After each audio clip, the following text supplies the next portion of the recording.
Hello everybody, welcome back to Road Reg, and you join me here in the Road Reg studio where all the videos get edited, and I'm actually editing the one that you're watching right now. But I wanted to pop a little disclaimer out there of a few things in the video that I wanted to highlight that might not be 100%. So firstly, the day happened very quickly. In terms of adjusting the camera, there wasn't much time to do so, and it was very much a run and gun situation. So there might be a few focusing issues and sound issues, so I apologise for that in advance. The second thing is they wouldn't let me use my GoPro in the cars. They insisted on me using the 360-degree camera, which is great that they have let me use the footage, but I could not decode that footage for the life of me. I had to go on a friend's computer, so shout out to Alan, because it wouldn't work on my Mac. But then the way you export the footage is you have to record the footage first for then to be able to export it. But when you do that, everything's choppy. So it was an absolute nightmare. So I really apologise for the weird aspect ratio. I've done the very best I can to make this video work, but I just wanted to let you know that's the situation. So apologies for that. So yeah, and the last thing is I got so engrossed in the interview that I did at the end of the video, which I won't spoil it too much, I forgot to end the video. So we're going to come back here after you've watched the video, and then I'll end the video there. So yeah. Hello everybody, welcome back to Road Reg, and on today's video we are celebrating my 30th birthday, and I got a little present for that, and that was BMW's Ultimate Driving Day at Goodwood. And let me tell you, I've wanted to do this experience for a long time, and here we are at Goodwood. The sun is shining, we've got a few grey clouds that I'm slightly concerned about, but it's dry at the moment, and yeah, even if it does rain, it's fine, you can't control the weather. But yeah, basically I just wanted to kind of bring you along with me and share my birthday experience being here and being able to drive some of these M cars with you guys, and hopefully we can get some good footage. Now, I asked if I could put my GoPros in the cars. They said no because of insurance, etc, but they have 360-degree cameras in the cars, and they have a videographer here who's setting up all of that, so I should be able to get some in-car footage, which is really exciting. So yeah, I think we should well, I think the briefing is soon. I've got a bit of coffee on the go, and we should crack on. Okay guys, so I'm going to do a little pit walk and show you some of the awesome BMWs and Minis they have here today, and which ones I am interested in trying. So let's start right here with this beautiful M8 competition. Now, I'll be honest with you, perhaps not the most suited car to Goodwood. It's a Grand Tourer, it's a heavy luxury car, but I'm sure it could go around this track just fine. But it's not a car that I am too fussed about trying today. However, if I get put in it, then that is fine by me. So we're going to carry on down, and we have another M8 competition. So one is green and one is grey, and that's pretty much all I can tell you about the difference. They have different wheels. Now this is a very interesting car. This is the G87 M2. Now, very controversial car because of its weight.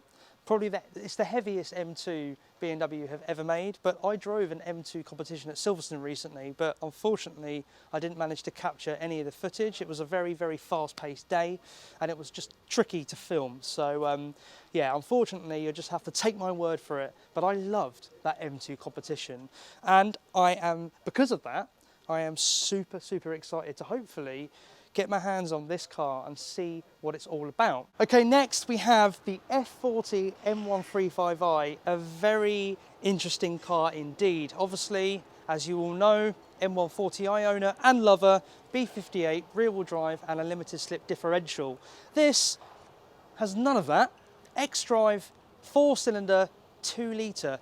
Very chalk and cheese cars, these. Now, I am very interested in trying this car, and to be honest with you, just to sort of compare it to the M140i. Obviously, when this car came out, it caused a little bit of a stir in the community because it was lacking that creamy, smooth B58 engine and four-wheel drive. A lot of people weren't too happy about that, and I understand. You know, we've gone from a 350 brake horsepower rear-wheel drive straight six 1 Series to a car that has less power and all-wheel drive, and also this car is based on the Mini platform, yes, so it's predominantly front-wheel drive.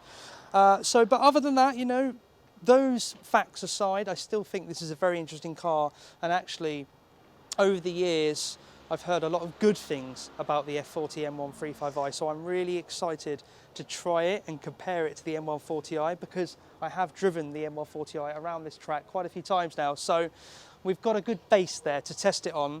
And then at the back here we have got a car that I don't really know much about, but I do know that it shares the same platform as this car. I believe that's a Mini Cooper John Cooper Works S. I don't know much about this car. I have never had much seat time in Minis. I have had a little bit, but mostly the R53 generation. This is the F generation. Now correct me in the comments if I'm wrong, but 2 litre, I think these are running about 210 brake horsepower. And let's have a look to see if it's manual or automatic. Wow, it's manual. So actually, between these and the M135i, if I get put in either, I'll be happy, because I reckon this will be a riot round here and you'll be able to go flat out pretty much everywhere, except from the places where you need to brake, obviously. Okay guys, so the other M cars have turned up back at the pits. They've been freshly refueled and they're ready to go. So again, another M2, but the one that I really want to talk about, the car that gets me super excited, is this. Now, this car deserves a little bit of a road reg speech, and here we go. M3 Touring. It's taken BMW a very, very long time to make an M3 Touring, because Audi dominated that market with the RS range, and the RS range is fantastic. And when I think of Audi, I think of Audi Estate. I don't really think of their saloon cars. I think of Audi Estate and the R8, and they are amazing at what they do. They've got that segment nailed. But then BMW said, hey, I want a bit of that. I want some honey too. And they made this, the, I believe, G81 M3 Touring. An absolutely gorgeous car. And I think BMW chose the right time to do it, because they've really got this platform down. This has switchable X-Drive, so we can go from rear-wheel drive only, so you can do that classic M-car stuff, or you can switch it into X-Drive and be an Audi RS. I mean, why would you, that's like the perfect recipe, is it not? So this car right here is the car that gets me the most excited out of all of them, and I really, really, really, really want to try this, but look at it. So anyway guys, right, that's the pit walk done. I think we should head over there for the briefing and crack on with the day. Do these add to the car? Actually subtract. Is it negative? So negative 10. Negative 10, okay. Drag on the steering wheel. That's it, that's it. I just want to look after the leather, you know? Jody. So this is Jody, everybody. He's going to be instructing me today. So yeah, I'm really, really excited. Perfect. Cool. Awesome. Follow me. All right. Actually, can I just say one thing? How are we doing? I really, really, really want to drive the M3 and the 135. Those are the two cars. Here we are with Jody. He's going to take me for a spin in the M135i. I'm very excited to see how this car is. He's also going to talk me around the circuit, braking points and stuff, and give me some tips and show me Goodwood. So yeah, I'm excited. Cool.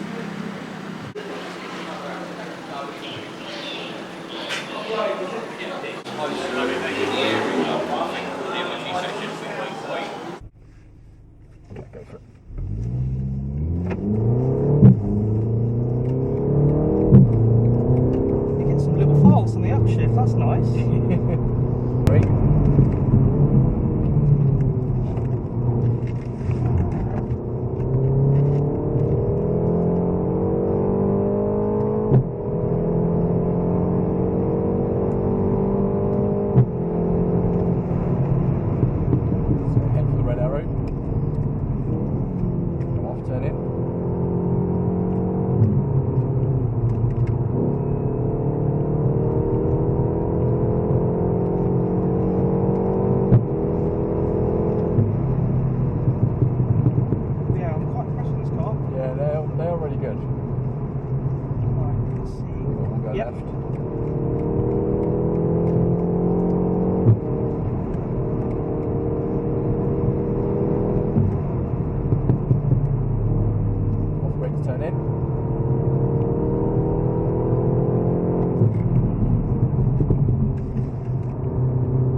know this car too well to go flat and forward water.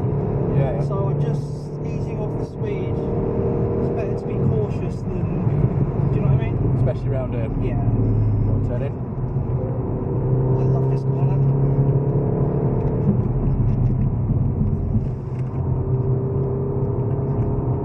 It's really handles well, this car. I'm very impressed.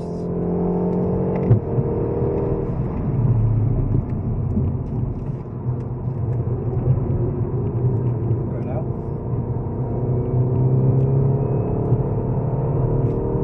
You can feel the back end rotating a little bit. It's really like it's actually quite adjustable.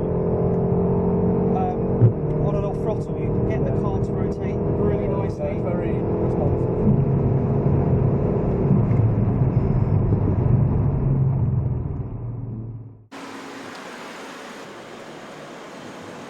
I have to say, the car's impressed me.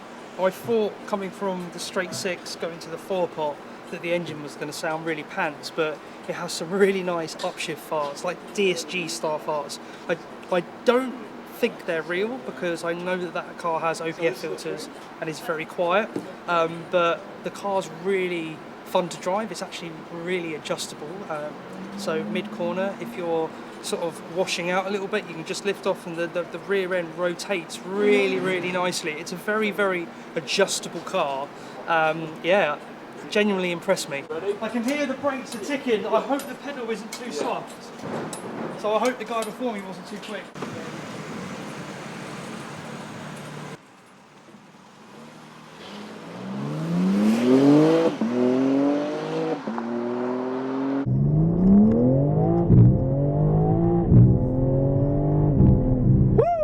Okay, that's quite a bit of difference in pace.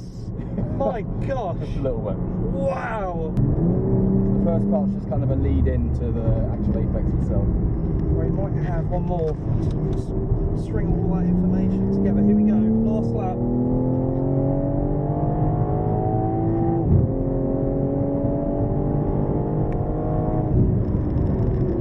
Keep left so the red arrow starts to turn in, but keep half the cars going to the apex. Yeah, cool. Come back in.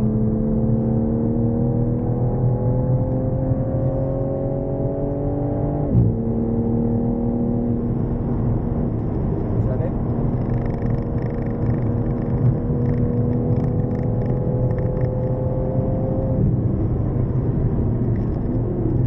Turn in.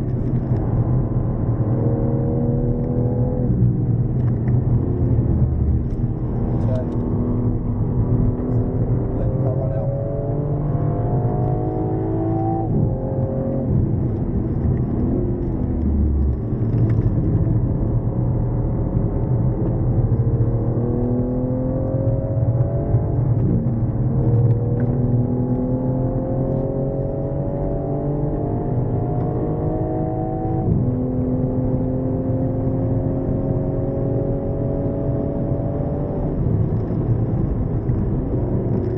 Keep just the left of the sensors for the first part of this. Turn in. Yeah. Oh, that feels good. This car's great. Yeah, it's mega, isn't it? It's such a good car, man. Cool. So we'll do one more lap. We'll just follow these guys in. Whew. Perfect. Woo! I can smell brakes. There we go, guys. M3 Touring. I've done it. Have a look at that. I don't know if you can hear that. It's ticking away. What a car. Wow, wow, wow. It was everything I expected and hoped for. Very, very confidence inspiring and also very smelly because of those brakes. It's a machine. Obviously you get to choose 3 cars and I have gone in the M135i, then I've gone to the M3 Touring, which is the one that I've really wanted to try, and I'm going to go all the way down to this Mini now because those cars are so quick. They're scary and like I want to go in something that isn't as quick as that, something that I could push a little bit harder, so I'm going to have a go in this Mini. It's actually a manual, and see what this is like going from 500 horsepower to 200, you know. I think it would be really interesting. Also I want to try a manual, and I've never driven a Mini on track, Obviously I drove the M2 competition at Silverstone, so new experience. I want to see what this little pocket rocket is like and how hard I can push it on the last session. So the cars are just doing their cool down lap and then they'll be coming in pretty soon. So yeah, last session.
excited to get into it. Yeah. It's great. People are always surprised by the Mini.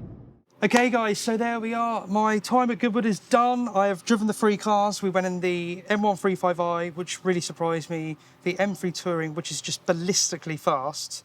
And then I wanted to go to the Mini. A couple of reasons. One, I wanted to try something a bit underpowered to see if I can get it moving and push it a little bit, which is exactly what Jodie did to such a good level, and I'm so impressed. And also I wanted to see what you could do. Racing driver, you've done loads of stuff, like Nürburgring. Yeah, Nürburgring, Le Mans, European Le Mans Series, yeah, all sorts of stuff, GTs. What's your what's your most proud of racing moment? What race category or race car have you driven that's you're most proud of? I think the current GT3 Ferrari, so the 296, that was around the Nürburgring. That's, pretty impressive bit of kit. The 488 GTE or GT3 as well before that. Very nice. Yeah. And that's a scary track, the Nürburgring, isn't it? Yeah, you're not going to have a small crash there if you go off. No, you're not. Yeah, it's always, every lap is entertaining, to say the least, especially with the different classes of cars and stuff that you have around there. But yeah, it's mega. Have you been there? I have, yeah. I've taken my old E46 330. I've done quite a few laps around there. I took the 1 Series around there when it was actually bone stock. It's got a diff on it and suspension now, and it's a bit more set up. What did you think of the experience with me? Like, what do you think about my driving? Any positive, negative things that I can improve on from your experience in the passenger seat? I mean, you picked up the different cars very well. So we had 4-wheel drive, rear-wheel drive, front-wheel drive. So adapting to them was not really a problem. I think you mentioned you'd only driven rear-wheel drive on track before anyway. Yes, correct, yeah. So adapting to being on the limit of the other cars, trying to do that when you've not had the experience before is really good. Picking up the different braking zones for different cars. For example, the Mini can carry a lot more corner speed than the other cars. Yeah. Just got on the pace pretty quickly, picked up the racing line well. Awesome. I think you've done a couple of track days here before. Yes, And talking of tracks with high average speed, this is definitely a track with high average speed, so you know how to pick them. But absolutely. Yeah, really good job. My last question is, what is your favourite car in this current fleet, so to drive? Like, what is your favourite car here? So probably for an out-and-out lap time, probably M3 or M4. Yeah. I'd say it's probably the kind of best track-focused car. The new M2 is really good as well, actually, to be fair. And we've got that fairly recently. Pure fun factor, I've got to say the Mini's pretty much up there, to be honest. And I think we had this kind of conversation. But just the way you can throw it into a corner, it does exactly what you want. You can play with the throttle to get it to turn in or manipulate it more than the others, and there's less weight to deal with. So exactly. Yeah, no. Awesome. Well, Jodie, thank you very much for Pleasure. instructing me, and also thank you for taking the time to help me with this video and do a little debrief. I really appreciate that. And there we have it, guys. An amazing day at Goodwood. Driving those 3 cars was truly a blast. The M135i really surprised me how good that car was, which is annoying, actually, because I was kind of hoping it wouldn't be. Because then I wouldn't feel so bad about, having the 140, but obviously it doesn't feel the same, that car. It doesn't have that silky smooth drivetrain, but the car sounds good for what it is. It goes well and it handles well, and it's a nice place to be interior wise. It's quite a step up. So it makes the 140 feel a little bit dated. And then finally the Mini. That was an interesting experience. The gearbox was weird. It was a bit stiff. I don't know if that's because it hasn't fully broken in yet, but then you'd think it would have been broken in because it's been on track quite a lot. Jodie recommended I use third, and it did work, but the problem is you're right at the bottom of the power band. So, but I'd rather be at the bottom of the power band and get a smooth exit rather than trying to get the car to go into second gear. But good car, really fun to drive. A very short and narrow power band. It dies off after about 5,500 RPM, maybe 6,000 RPM. So more of a narrow power band than I would have liked, and it's quite hard to hear the engine. When you're in the car, you can hear it on camera, but when you're actually in the car and you're trying to heel toe and stuff, and you're not looking at the revs, obviously, it's hard to gauge it audibly, and that's how I tend to do things. Or maybe I'm just used to loud cars. But anyway, there it is, guys. Thank you so much for watching. Don't forget to like, comment, and subscribe to Road Reg, and I'll see you guys in the next video. Take care.